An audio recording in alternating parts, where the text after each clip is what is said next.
you've got to take a risk. You've just got to be out there. So what I help people do is be a little brave and pick the words. For now, this is not a lifetime commitment. This is not marriage.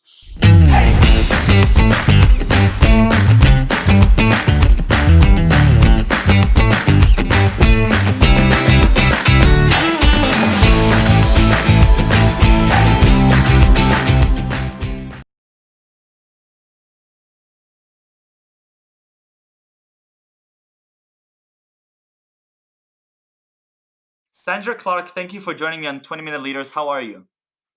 Excellent. Thank you. A little warm today, but otherwise great.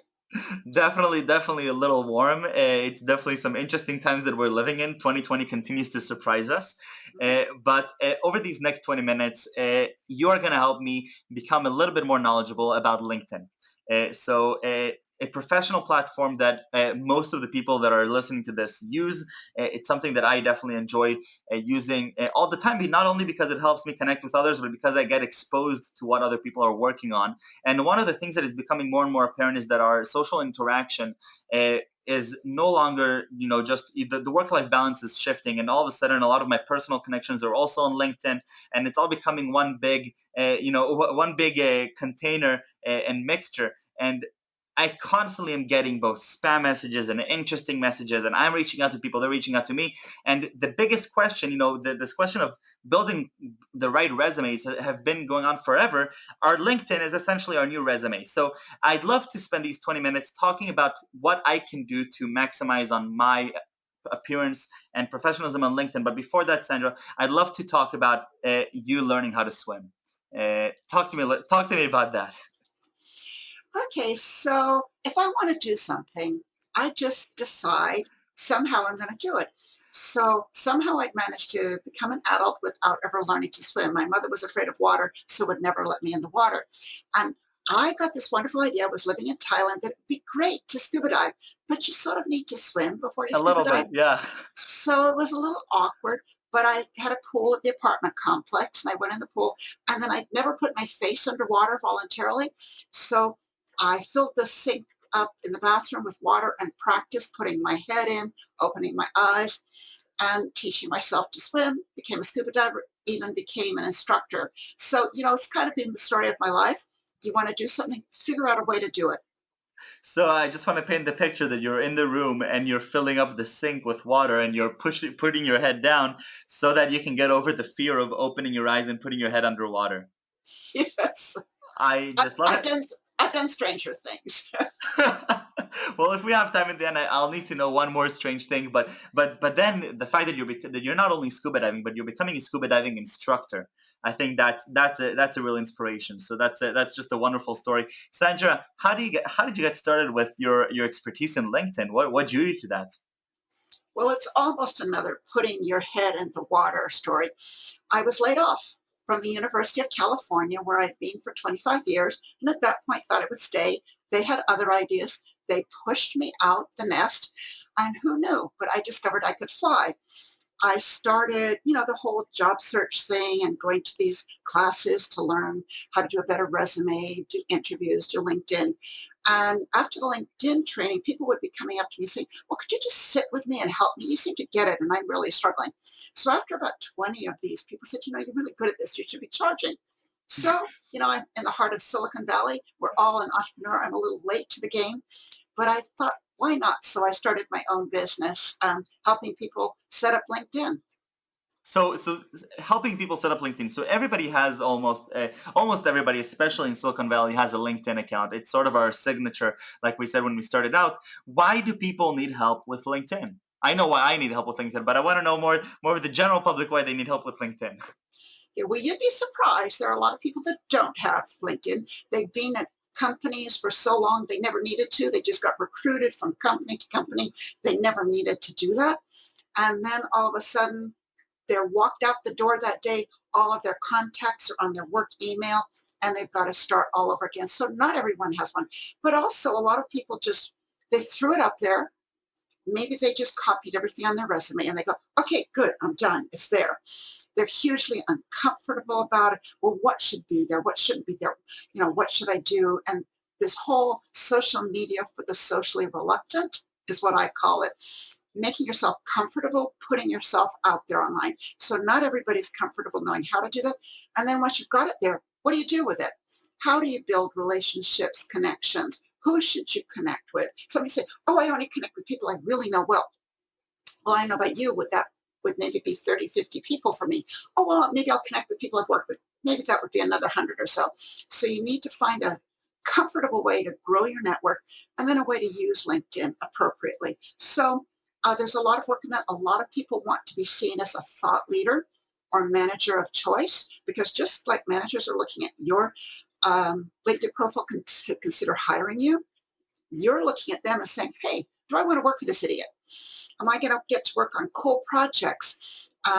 What's his career path been? Oh, same job 5 years. That means no opportunities for me. So it works both ways. And a lot of people, they don't necessarily want a new job. They want to be recognized for their expertise. So I work with all of them.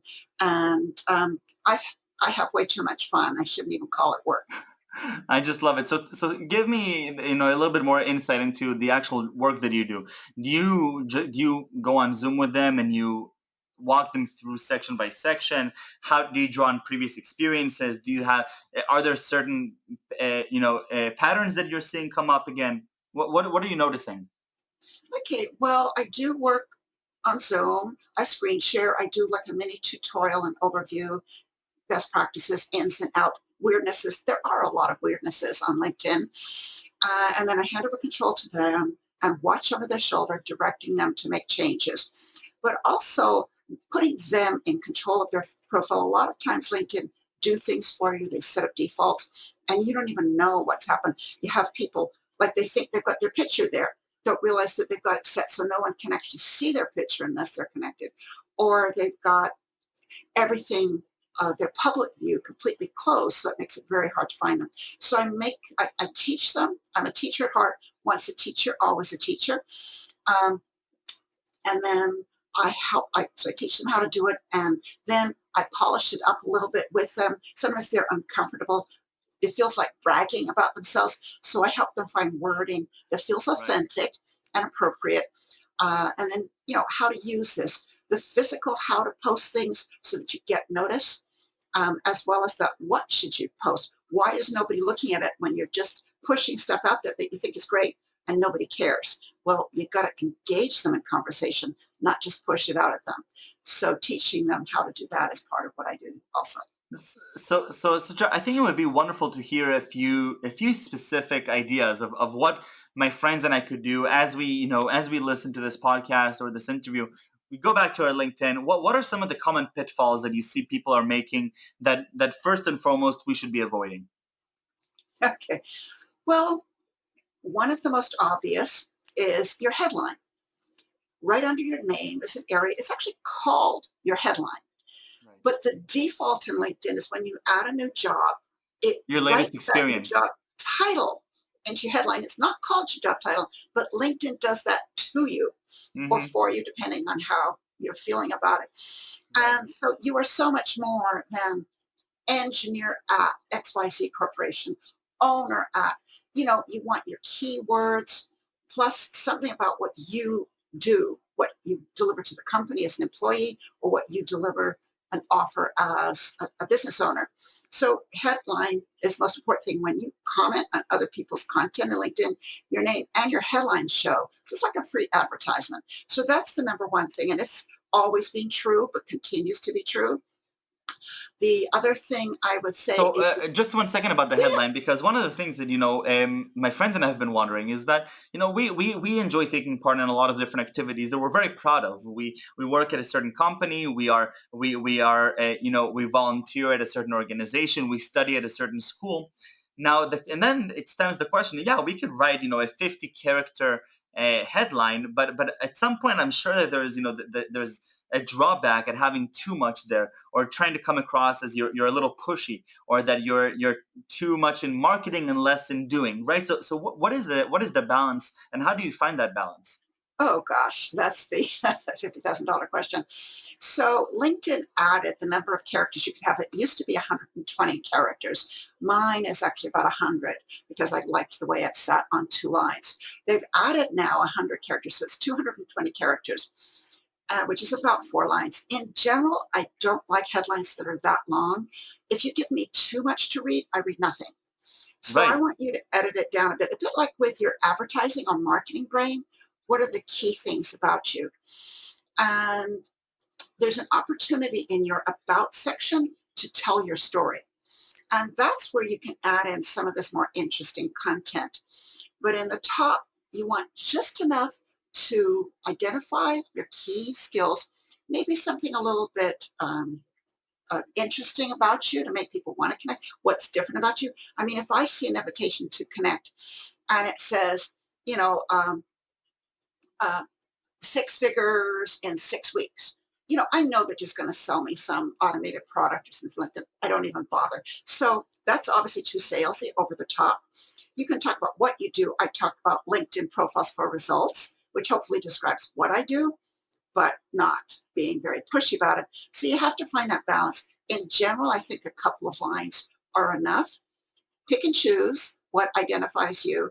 And then in your about section, tell me more, because Right. the about section has also changed. It used to be we would go to your profile, we would see the whole, used to be, was it 1,500 characters?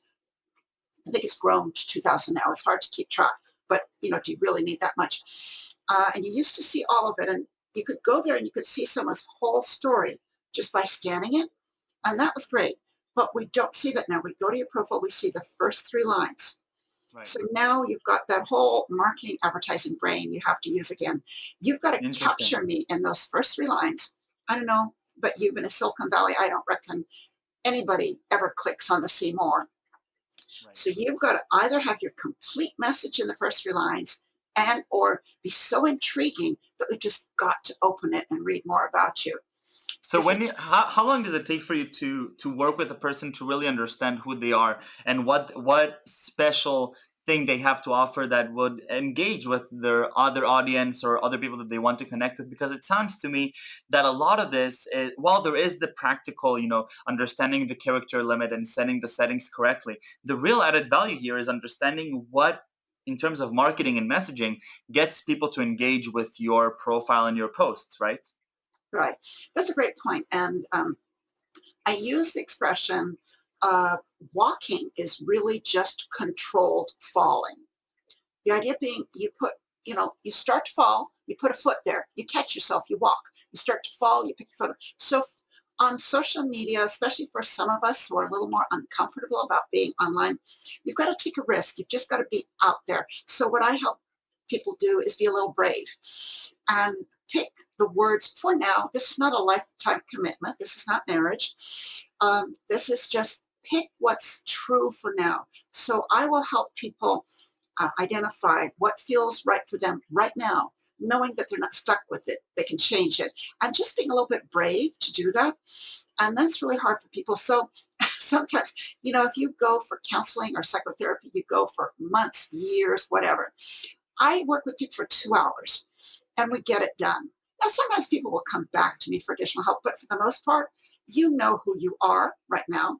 Let's pick those words, try it out, throw it out there, and walk on. I'm not going to let you do anything embarrassing or wrong, but it's okay. Take a risk, use a word.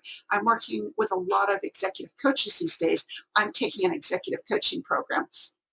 I've learned that that's probably not the right thing for me because coaching, you're supposed to just listen. And I want to help you get it done now. So it may not be the right thing for me. But I work a lot with them, and there's a coach who's so good, and he works in a particular kind of harmonic leadership, which is rather unique. Um, does everybody know what it is? No, but maybe they're going to be intrigued and ask him. So Right. be brave is kind of what I teach. I think is my value add. So then the other sections that we didn't get to touch upon, which I believe is like the experience, the volunteer, the awards, these sections are on the bottom of the page. I personally haven't spent much time discussing the different organizations that I volunteer my time for, the different awards that I received, mainly because in my perception, most people are just not going to scroll that far down. Now, maybe I have the wrong perception, but talk to me about these other sections. Are they important? And if so, what is the right positioning as we approach them? Yeah, well, some of it's like finding conversation starters. So when you go to someone's profile, If you are both members of a group or an association, under the highlight section, which is right near the top, it says that you're both members of this group or association. So right away, you've now got a conversation starter. Right. So that's a really great way to use it. If I do scroll down in your profile and I see, oh, you volunteer your time with the Boy Scouts of America, whatever it is. It's like, oh, my kid was in Boy Scouts. I really value them. You've got something to talk about. So we're, constantly looking for things you have in common. My goal on LinkedIn is never just to make a connection. It's always to start a conversation that might lead to a relationship, and a relationship, if I'm lucky, might lead to the privilege of doing business with them. For someone in my world, my network is actually quite small. I've got about 5,000 or so connections. And that sounds a lot to some people, but again, in my world, that's small. But that's because I don't want to just add numbers. I actually want to have real conversations with people. And I do. I connected with one of your former speakers after watching her talk Oh, and wonderful. told her why I was, connecting with her. And now we started a conversation about wine. I love it. I just love it. So, and is there an added benefit of having more followers? Because I see some people have, tens of thousands of followers. Other people have 800. What are the pros and cons of having that very public appearance of how many people you're connected with? And the clarification which I need for myself, when it says the number of followers on a page, is that the number of connections or just the number of people that are interested in your profile? It's a combination. LinkedIn often uses the language interchangeably. Your Hmm. connections are actually the people you're directly first degree connections with. Your followers are people who choose to follow you because they want to see your content, but you may not be connected with them. So I've got about the 5,000 connections and maybe another 1,000 followers because I write content about LinkedIn and people want to see that. Um, but it in other places it combines those two numbers. So if I look at your profile and I see the number of followers, that would be the combination. In your case, probably most of them are actually connections. Right. So the magic number. So there is some value in algorithmically, is there even such a word, and having over 500 connections. It makes it, I just worked with somebody yesterday, brand new user. He's been in an industry where he wasn't allowed to be on LinkedIn. So he literally started from scratch, no connections. And I tried to find examples for him to look at, and LinkedIn wouldn't let him look at those examples because Really? his reach was not big enough. So, of course, once he connected with me, he's now only 2 degrees away from my 5,000. That just alone gives him more access. So let's say 500 at least, just to make it easy to find people. In general, I say people should have at least 30 connections for every year of their age. So let you do your 30. own math. You're a young man, so that's easy. I look at some people and I see the look of panic in their eyes as they realize what that number is. And the reason I use that number is because you meet 30 people professionally a year, I'm sure. Why would you not connect with them on LinkedIn? Right. So that's like a starting point. If you're in business development, you're going to want a bigger number than that. If you want to be a thought leader and get your content, when you write content on LinkedIn, you write a post, it actually goes out to only maybe 10% of all of your connections. And they only Really? see it in their newsfeed if they happen to be looking at that time. So 10% of 5,000, better than 10% of 500.